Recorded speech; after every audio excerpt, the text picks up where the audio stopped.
India TV YouTube channel को subscribe करें और बेल आइकन दबाएं। नमस्कार, मैं हूं अमित पालित और इस वक्त की बड़ी खबर। आईपीएल कोरोना की मार की वजह से अब इस टूर्नामेंट पर सस्पेंशन का जो खतरा था वो आ गया है और सीजन को टाल दिया गया, यानी कि आईपीएल टूर्नामेंट का जो ये सीजन है उसे टाल दिया गया है। कई खिलाड़ियों के कोरोना पॉजिटिव पाए जाने के बाद आईपीएल को स्थगित करने का बड़ा फैसला बीसीसीआई को करना पड़ा है। आपको बता दें कि सिर्फ 2 दिन के अंदर आईपीएल के 4 खिलाड़ी कोरोना पॉजिटिव पाए गए हैं और इनमें से 3 खिलाड़ी कोलकाता नाइट राइडर्स के हैं। आज सनराइजर्स हैदराबाद के खिलाड़ी रिद्धिमान साहा भी कोरोना संक्रमित हो गए, जिसके बाद आईपीएल को टालना पड़ा है। तो बड़ी खबर है कि खिलाड़ियों के कोरोना पॉजिटिव पाए जाने के बाद आईपीएल को टालना पड़ा है। बीसीसीआई ने यह फैसला लिया है जब उन्होंने देखा कि एक के बाद एक कई खिलाड़ी जब पॉजिटिव हुए हैं, उसके बाद यह बड़ा फैसला पूरे सीजन को ही टाल दिया गया है। हालांकि आपको बता दें कि आईपीएल को बहुत ही सुचारू ढंग से चलाया जा रहा था, उसके लिए एक बबल तैयार किया गया था जिसमें बहुत रेस्ट्रिक्शंस होते थे, खिलाड़ियों को मैदान से जाना, मैदान से उन्हें होटल जाना। लेकिन उसके बावजूद जब कुछ खिलाड़ी इसमें पॉजिटिव पाए गए, उसके बाद आखिरकार आईपीएल सीजन को टालना पड़ा है। कोलकाता के 3 खिलाड़ी इसमें पॉजिटिव पाए गए। इसके अलावा सनराइजर्स हैदराबाद के रिद्धिमान साहा भी पॉजिटिव पाए गए हैं। आखिर आईपीएल को टालने का फैसला बीसीसीआई को क्यों करना पड़ा, इसकी वजह भी आपको बता दें। सिर्फ 2 दिन के अंदर आईपीएल खेल रहे 4 खिलाड़ी कोरोना पॉजिटिव हुए हैं। इसमें सनराइजर्स हैदराबाद के रिद्धिमान साहा की कोरोना रिपोर्ट पॉजिटिव आई है। इसके अलावा कोलकाता नाइट राइडर्स के पैट किमिंस, संदीप वॉरियर और वरुण चक्रवर्ती को भी कोरोना पॉजिटिव पाया गया है। तो यह बड़ी खबर आपको बता दें कि कोरोना पॉजिटिव पाए जाने के बाद कई खिलाड़ियों के आईपीएल के इस सीजन को टाल दिया गया है, सस्पेंड किया गया है। हमारे साथ संवाददाता जयप्रकाश सिंह भी जुड़ गए हैं मुंबई से। जयप्रकाश, आपके पास और क्या जानकारी है? देखिए, बीसीसीआई के सूत्र ये साफ तौर पर कह रहे हैं कि जो आईपीएल का 2021 सीजन है ये टाल दिया गया है, क्योंकि इसके पीछे वजह भी बहुत साफ है। शुरू से ही जब से ये आईपीएल खिलाया जा रहा है तब से लगातार एक के बाद एक कई खिलाड़ी कोरोना पॉजिटिव आ रहे हैं। पहले मुंबई इंडियंस के करीब 2 खिलाड़ी कोरोना पॉजिटिव आए और जो मार्केटिंग और सेल्स की टीम है वो पॉजिटिव आई। रिद्धिमान शाह और अमित मिश्रा की रिपोर्ट पॉजिटिव आई है और उसके बाद बालाजी की रिपोर्ट भी पॉजिटिव आई है। तो एक के बाद एक जो लगातार खिलाड़ी पॉजिटिव आ रहे हैं, इससे दूसरे खिलाड़ियों में कोरोना फैलने का खतरा सबसे ज्यादा है। आज ही एक एडवोकेट शाह हैं जिन्होंने बॉम्बे हाई कोर्ट में पिटीशन फाइल की है और उन्होंने भी ये मांग की है कि आईपीएल 2021 को पूरी तरह से सस्पेंड किया जाए, क्योंकि आईपीएल खेलना अभी बहुत ज्यादा बड़ी प्राथमिकता नहीं है। प्राथमिकता है खिलाड़ियों की जान बचाना, खिलाड़ियों की रक्षा करना और खिलाड़ियों के साथ जुड़ी जो दूसरे हैं, कोचेस होते हैं, बॉलिंग कोचेस होते हैं, बैटिंग कोच होते हैं, फील्डिंग कोच होते हैं, इसके अलावा जो उनके फिजियोथेरेपिस्ट होते हैं, ये तमाम एक लंबी चौड़ी टीम होती है। और एक खिलाड़ी को अगर ये कोरोना पॉजिटिव एक खिलाड़ी पाया जाता है तो और भी ज्यादा लोग संक्रमित हो सकते हैं, क्योंकि हम सब देख रहे हैं ये सेकंड स्ट्रेन कितनी ज्यादा घातक और खतरनाक है और बहुत तेजी से खिलाड़ियों में और बाकी लोगों में ये कोरोना संक्रमण फैल रहा है। इसलिए बालाजी की रिपोर्ट जब पॉजिटिव आई तभी बीसीसीआई के अंदर एक अहम मीटिंग शुरू हो गई और सुबह की ये जो मीटिंग थी उसमें खुद राजीव शुक्ला जो बीसीसीआई के उपाध्यक्ष हैं वो मौजूद थे और भी जो बीसीसीआई के कार्यकारी अधिकारी मौजूद थे और ये निर्णय लिया गया है कि आईपीएल 2021 को रद्द किया जाए। अच्छा, एक बात बताइए जयप्रकाश, जबकि इतने सारे वहां पर एहतियात बरते गए, प्रोटोकॉल रखा गया, यहां तक कि बबल भी तैयार किया गया, उसके बावजूद ये कैसे हो गया? देखिए, प्रोटोकॉल का पूरा पालन किया गया। पीपीई किट तक जो है फिजियोथेरेपिस्ट पहनकर खिलाड़ियों को ट्रीट करते थे। यहां तक कि जो कोचेस हैं वो भी पूरा एहतियात बदलते थे, कोरोना प्रोटोकॉल का पूरा पालन करते थे। लेकिन आप जानते हैं कि जो सेकंड वेरिएंट है, सेकंड स्ट्रेन जो है कोरोना की, वो कितनी ज्यादा घातक है। बहुत तेजी से ये संक्रमण फैल रहा है और कहीं ना कहीं से जो खिलाड़ी हैं वो बाधित हो जा रहे हैं। खिलाड़ियों के फैमिली, खिलाड़ियों के रिश्तेदार जो है उनको भी होटलों में अलग अलग कमरों में रखा गया है। लेकिन इसके बावजूद ये कोरोना का संक्रमण एक के बाद एक हर टीम वाकई चौंकाने वाला है कि जब बबल में उनको रखा गया, आखिरकार कैसे खिलाड़ी पॉजिटिव हो गए। भोला हमारे साथ जुड़ गए। वैभव, आखिरकार ऐसा कैसे हो गया कि ब्रीच करके बबल को तोड़ते हुए कोरोना घुस गया? देखिए अमित, जिस तरीके से अगर हम बायो एक बबल की बात करें, बायो बबल का जो कॉन्सेप्ट था पिछले साल जब आपने यूएई में आईपीएल करवाया तो वहां से इंडियन क्रिकेट में आया था। बहुत ही सक्सेसफुल आईपीएल हमें देखने को मिला था जब यूएई में हुआ था और उसी की तर्ज पर बीसीसीआई ने इस साल इंडिया में एक बायो बबल क्रिएट,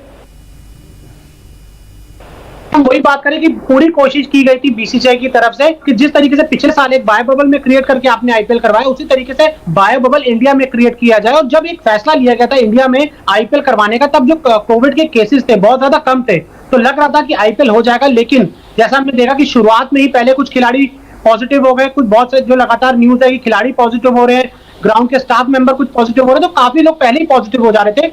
लेकिन अच्छी बात यह है कि 20-25 दिन आईपीएल बहुत आसानी से चला।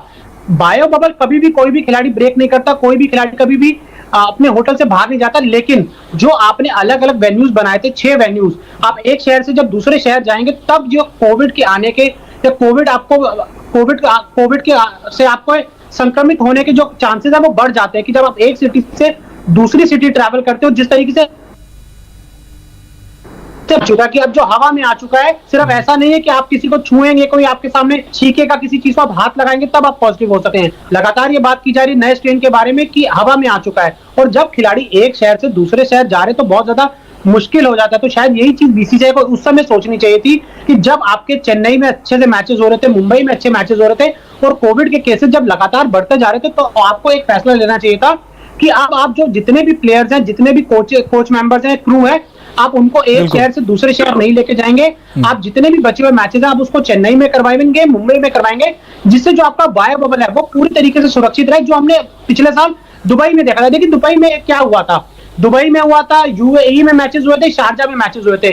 तो उसके लिए आपको फ्लाइट से आप ट्रैवल करके नहीं जाते थे, आपकी एक बस होती थी, जिस बस में आप बैठते थे, आप स्टेडियम जाते थे, स्टेडियम से फिर आप वापस अपने होटल आ जाते थे एक बस में। लेकिन जब आप एक शहर से दूसरे शहर जाएंगे, माना आप भले ही चार्टर्ड फ्लाइट्स में जा रहे हैं, लेकिन फिर भी सोचिए 1000 लोग के आसपास इन्वॉल्व होते हैं, तो उन 1000 लोगों में से अगर हम मान के चले 4 लोगों का पॉजिटिव होना, 5 लोगों का, 10 लोगों का भी पॉजिटिव हो जाना कोई बहुत बड़ी बात नहीं है। तो शायद अब बीसीसीआई को ये जरूर सोचना चाहिए था कि जब आप देख रहे थे कि जब आईपीएल शुरू हो गया था, पहले 10 दिन के बाद जो केसेस थे वो बहुत तेजी में बढ़ रहे थे, तो आपने क्यों एक रिस्क लिया?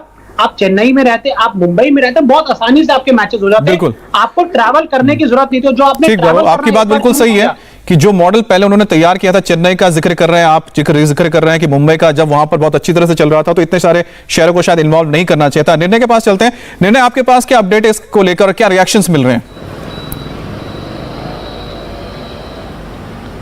देखिए, मैं आपको बता दूं कि जो बात अभी हम कर रहे थे बायो बबल की, देखिए जिस तरह का अरेंजमेंट यहाँ पे किया हुआ था, अहमदाबाद में भी 3 टीमें यहाँ पे मौजूद थीं।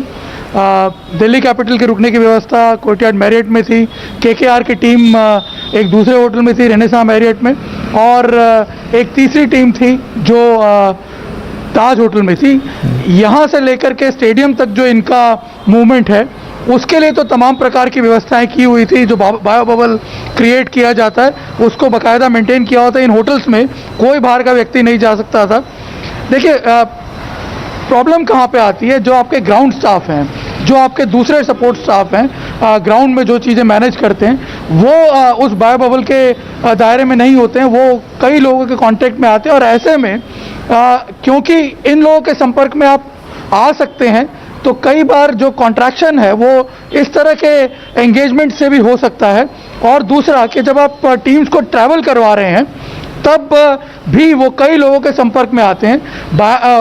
जो वायरस है उसके एयर में आने का मतलब ये नहीं है कि वायरस हवा से ट्रांसफर हो रहा है, लेकिन जब आप एयर कंडीशनड माहौल में होते हैं एयरपोर्ट में, वहाँ पे अगर कोई संक्रमित लोग हैं जो आपसे पहले वहाँ से गए हैं, तो ऐसे में हो सकता है कि उनका जो ड्रॉपलेट्स वगैरह हैं, क्योंकि वो एयर डेंस होने की वजह से कई बार हवा में कुछ ज़्यादा समय तक रहते हैं, 10-12 मीटर तक ट्रैवल कर सकते हैं, तो ऐसे में हो सकता है कि सेटल डाउन होने से पहले जो खिलाड़ी हैं वो उसके कॉन्ट्रैक्शन में आ सकते हैं, वो उससे वो संक्रमित हो सकते हैं। तो ऐसे में बहुत ज़्यादा सावधानी बरतने की ज़रूरत है। और जो कि हमें पता चला है कि यहाँ पे दूसरे जो टेस्ट वगैरह हैं वो तो रेगुलर बेसिस पे हो रहे थे, लेकिन इस तरह के जो एक्सटर्नल सिचुएशंस हैं उनको कंट्रोल में नहीं लाया जा सकता है। फिलहाल ये भी हमें एक सूचना मिल रही है कि हो सकता है बाकी के जो मैचेस हैं वो शायद अगर परिस्थिति परमिट करे, जो कि अभी ऐसी कोई संभावना नजर नहीं आ रही है, उनको वापस बॉम्बे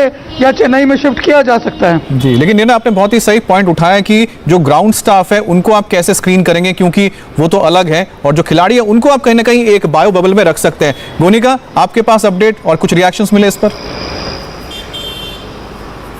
देखिए बिल्कुल दिल्ली में इस वक्त 4 टीमें यहाँ पर मौजूद थी। 28 अप्रैल, 29 अप्रैल, 1 अप्रैल को मैचेस हो चुके हैं और दिल्ली में जिस तरीके से संक्रमण तेजी से फैल रहा है, ऐसे में बेहद ही खतरा यहाँ पर था उन तमाम टीम्स को और उनमें से ही कई खिलाड़ी पॉजिटिव पाए गए हैं। और दिल्ली एयरपोर्ट से लेकर होटल तक का सफर, एयरपोर्ट पर ज़ाहिर तौर पर जो ट्रैवल कर रहे हैं तमाम खिलाड़ी जो अहमदाबाद, मुंबई या फिर चेन्नई से आ रहे हैं, वो जब यहाँ पर दिल्ली एयरपोर्ट पर उतरते हैं, एयरपोर्ट के अंदर पूरा चलकर जाना, उसके बाद जिस बस में वो ट्रैवल कर रहे हैं उस बस में जाना, उसके बाद होटल तक ट्रैवल करना, फिर होटल से स्टेडियम तक जाना, तो जाहिर तौर पर इतना ट्रैवल करने में कहीं ना कहीं संक्रमण का खतरा जरूर है। और दिल्ली में जिस तरीके से कहें पॉजिटिविटी रेट 30% से ऊपर चल रहा है, यानी कि कहें तो हर तीसरे आदमी इस वक्त दिल्ली में कोरोना से संक्रमित है, तो जाहिर तौर पर खतरा सबसे ज्यादा दिल्ली में था। ऐसे में दिल्ली में मैचेस का होना ये बेहद ही हैरान करने वाली बात है, क्योंकि मुंबई, अहमदाबाद और चेन्नई में तो मैचेस हो ही रहे थे, लेकिन दिल्ली में क्योंकि संक्रमण इस पर सबसे ज्यादा है, ऐसे में यहाँ पर अगर टीम्स आती हैं तो जाहिर तौर पर संक्रमण का खतरा कहीं ना कहीं रह सकता है, क्योंकि जब एयरपोर्ट पर टीम उतरती है तो एयरपोर्ट पर लोग संक्रमित हो सकते हैं, होटल में जहां पर रह रहे हैं वहां पर भी स्टाफ से खतरा हो सकता है। ऐसे में कहीं ना कहीं संक्रमण का खतरा दिल्ली में तो बना ही हुआ था। तो दिल्ली में अब जो प्लेयर्स थे, फिलहाल अभी जो अपडेट क्या होगा आगे कि कैसे प्लेयर्स कहां पर जाएंगे, जो यहाँ पर पॉजिटिव पाएंगे हैं उन्हें कहां पर रखा जाएगा, ये अभी आगे अपडेट आना बाकी है। जी गोनिका, एक बार हम फिर से बोला से बात करते हैं। बोला, एक बात बताइए कि इस जो आईपीएल का सस्पेंड हो जाना सीजन का, इसको आप कैसे देखते हैं और इसका असर क्या होगा आने वाले जो सीरीज हैं? सेकंड्स पहले बीसीसीआई की तरफ से एक रिलीज जारी किया गया, जिसमें अब यह पुष्टि हो चुकी है कि जितने भी आईपीएल में जुड़े हुए प्लेयर्स हैं, कमेंटेटर्स हैं, वो फिलहाल अपने घर चले जाएंगे। अपने घर चले जाएंगे, इसका क्लियर मतलब है कि अब आईपीएल फिलहाल नहीं हो पाएगा। अगर आप प्लेयरों को घर भेज रहे हैं, इसका मतलब अब 1 हफ्ते की जो बात थी, 10 दिन 15 दिन की बात थी, वो पूरी तरीके से अब खत्म हो चुकी है। प्लेयर अपने घर जाएंगे और अब आईपीएल के लिए एक नई विंडो तलाश की जाएगी कि अब अगली आईपीएल कब हो सकता है। देखिए, इसी तरीके से कुछ मामला हुआ था पाकिस्तान की सुपर लीग में, जब पाकिस्तान ने भी अपनी लीग को 3 से 4 महीने के लिए सस्पेंड कर दिया गया था। वही चीज अब देखने को मिली आईपीएल में कि आईपीएल में जितने भी खिलाड़ी इन्वॉल्व हैं, अब बीसीसीआई उनके लिए एक सुरक्षित पैसे तैयार कर रहे हैं कि किसी तरीके से जितने भी लोग इन्वॉल्व हैं वो किसी तरीके से अपने घर पहुंच जाए। हमें यह भी नहीं भूलना चाहिए, बहुत सारे ऑस्ट्रेलिया के खिलाड़ी हैं, न्यूजीलैंड के खिलाड़ी हैं, इंग्लैंड के खिलाड़ी हैं, जिनके जो बॉर्डर्स हैं वो बंद कर दिए गए हैं। तो अब बीसीसीआई की यह भी जिम्मेदारी है कि किसी तरीके से ऑस्ट्रेलिया, इंग्लैंड, न्यूजीलैंड के जितने भी खिलाड़ी हैं या कमेंटेटर्स हैं, उनको किसी तरीके से सुरक्षित तरीके से अपने देश पहुंचा जाए, क्योंकि उनके देशों की तरफ से जो प्रक्रिया आ रही थी वो बहुत ज्यादा पॉजिटिव नहीं थी। तो अब ये देखने वाली बात है कि जब आईपीएल पूरी तरीके से अब मान के चले इस सीजन के लिए रद्द हो गया है, तो अब बीसीसीआई के सामने चुनौती सिर्फ यही है कि किसी तरीके से अपने खिलाड़ियों को सुरक्षित घर पहुंचाएं। बिल्कुल, सभी को सुरक्षित उनके घर पहुंचाने की बड़ी जिम्मेदारी बीसीसीआई की है। लेकिन यह भी देखना होगा कि आगे जिस तरह से और भी जो शेड्यूल रहे होंगे, सीरीज होने वाले हैं, उनका क्या होता है, क्योंकि फिलहाल जो हालात है कोरोना को लेकर बहुत ही चिंताजनक है। वैभव आपका शुक्रिया, जयप्रकाश आपका शुक्रिया, निर्णय आपका शुक्रिया। लेकिन हम गोनिका के पास लौटेंगे, क्योंकि बड़ी खबर है दिल्ली से, जहां ऑक्सीजन संकट पर हाईकोर्ट से बड़ी खबर आ रही है। ब्रेक के बाद नमस्ते, मैं हूं मीनाक्षी जोशी। वीडियो और खबरों से अपडेट रहने के लिए India TV YouTube channel subscribe करें, बेल आइकन दबाना ना भूलें। जुड़े रहें इंडिया टीवी के साथ।